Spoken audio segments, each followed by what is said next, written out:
Welcome back to part 2 of chapter 1.1 notes on points, lines, and planes. Our next undefined term that we are going to go over is planes, which is a flat surface made up of points that extends infinitely in all directions. An easy way to describe a plane is simply to think of a piece of paper. Piece of paper is a flat plane or flat surface which you can create multiple points, which remember points are locations, and think of that piece of paper extending as far as you can think. So the paper can be as large or small as you want. To create a diagram of a plane, what we need to do is we need to create 3 points, which we are going to label as B, C, and D. Now what we are going to do is we are going to connect all those points together, but in a quadrilateral, which a quadrilateral is defined as a figure with 4 sides. Now this plane will have all 3 of these points on that surface. Now since we have already made the surface and the 3 points are already labeled, we can also label the plane, which we are going to label as plane K. One important note is that points will always be capital letters, lines will be lowercase letters, and planes will be written as capital letters. Now, to write what the name of a plane is, what we're going to do is call it plane K, or we can write it as plane BCD, plane CDB, or any combination of those 3 points. When we have points that all lie on the same plane, they are said to be coplanar.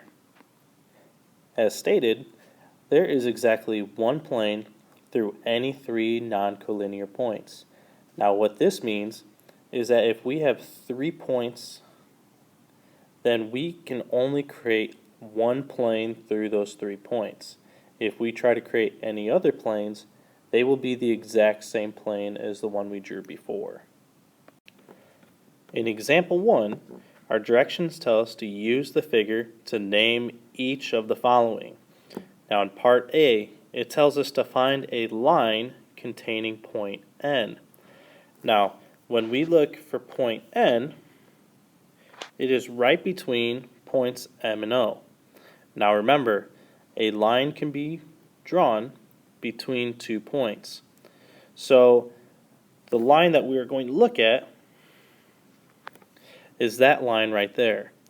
Now, there can be multiple ways that we can write or name that line. One way that I think that we can write it is as line C. Another way we could write it, we could also write it, remember, you can use 2 points to name a line. So we can also write it as MO with the line symbol above it. Now I want you to tell me one other way that we can write this line. Please pause the video in order to write the line containing point N.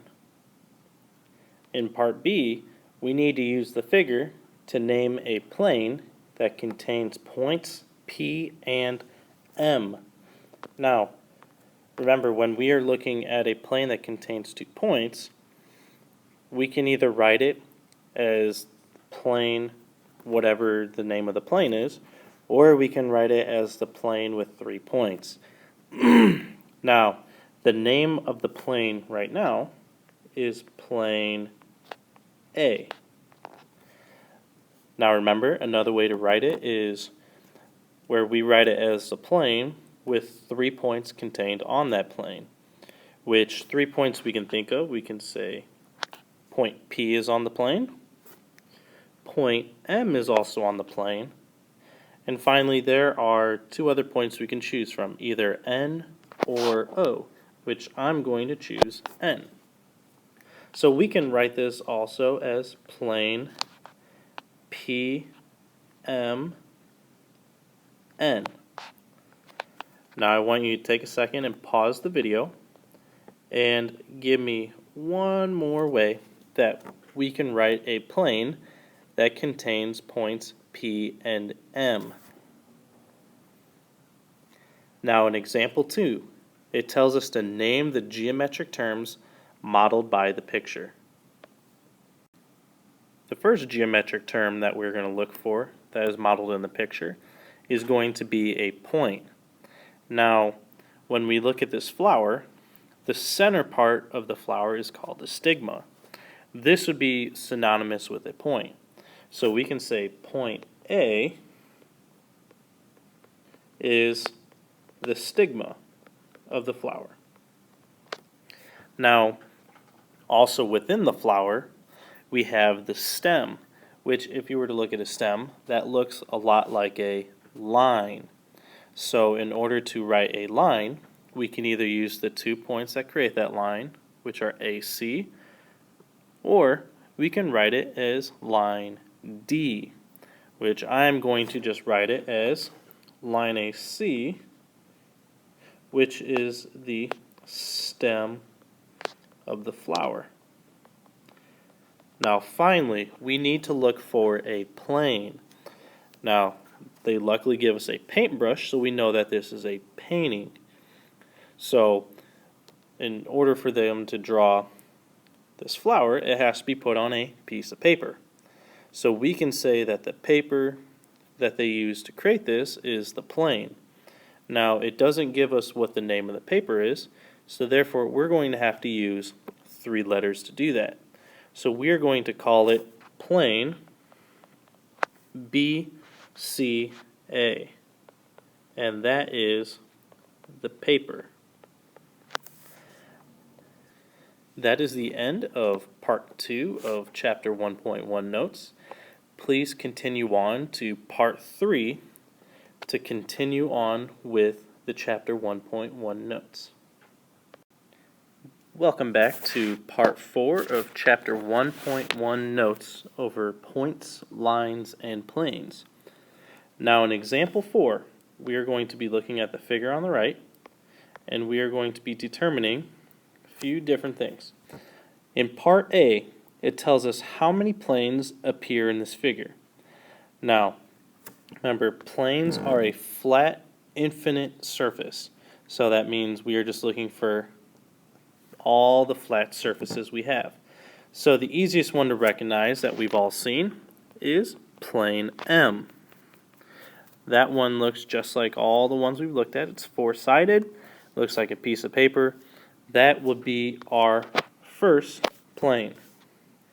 Now, we are going to look at this figure that has a bunch of triangles created with it. Now, if we were to look at this figure and just completely separate it from plane M, it would have 4 faces. The first face would be XTZ. Now, we see that XTZ and plane M are coplanar. Now, remember the definition of coplanar means that they will be on the same plane. Therefore, it does not add an extra plane. So we are not going to include XTZ. That's not a plane. But there are also other planes created. So the next one we can look at is XTY and YTZ. So we have 2 planes there. And we are going to label them plane 2 and plane 3. Now, if we were to look at this one more time, we actually have the front face of that triangle. So we have this front face right there. Now, we'll count that as one more plane. So that would be our 4th plane. So by looking at this, we don't see any more planes in there. So we are going to say that this figure has 4 planes. Now in part B, it asks us, name 3 points that are collinear. Remember, definition of collinear are points that are on the same line. So, by looking at this figure, we need to find a line that has 3 points on it. We have line XT. There's not 3 points there, so no, we can't do that. There's TZ. No 3 points there. There's YT. There's only 2 points. We do, however, have YQZ. That's a pretty nice looking point line there. On that line, we actually do have 3 points. We have points YQZ. So since they're all on the same line, we call those collinear. So we are going to say that point Y, point Q, and point Z are collinear. So make sure that, remember, one of our classroom norms is to put the question in your answer. So do not just name point Y, point Q, and point Z.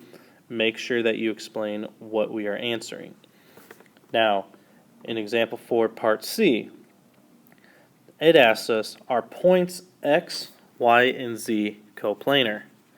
Now remember, the definition of coplanar is points that are all on the same plane. So by looking at this, we need to make sure and see, are Y, X, Y, Z, and P all on the same plane? So let's circle those points just to see what they look like. So we have point X. Nice, it's on plane M. We have point Y, which X and Y are coplanar. And then we have Z and P. Now by looking at those, Y is not on the same plane as the other 3. So just because we have one that is not on that plane, it automatically makes it not coplanar. So X, Y, Z, and P are not coplanar because, which is important, make sure to explain, like the question asks, because they are not on the same plane.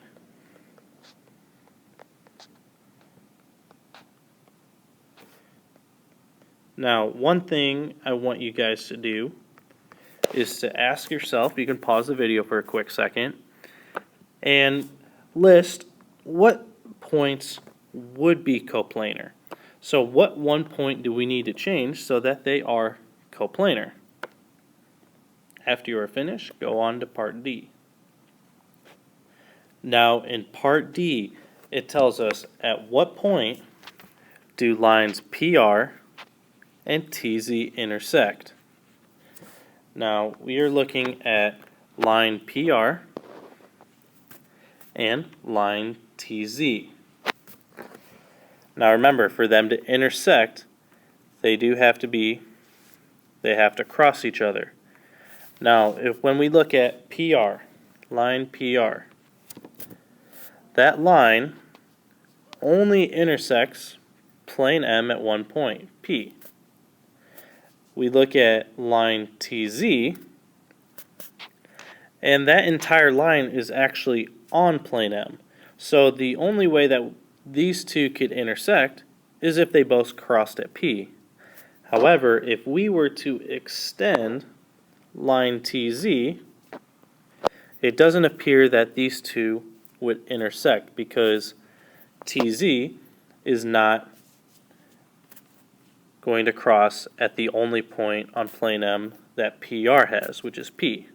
So we would say that line PR and line TZ do not intersect. Now these are the end of the chapter 1.1 notes. Congratulations on making it all the way through all 4 parts. If you have any questions on Chapter 1.1 notes, make sure to write them down in your notes and feel free to ask them next class or send me an email if you have any questions or comments. Thank you and see you next class.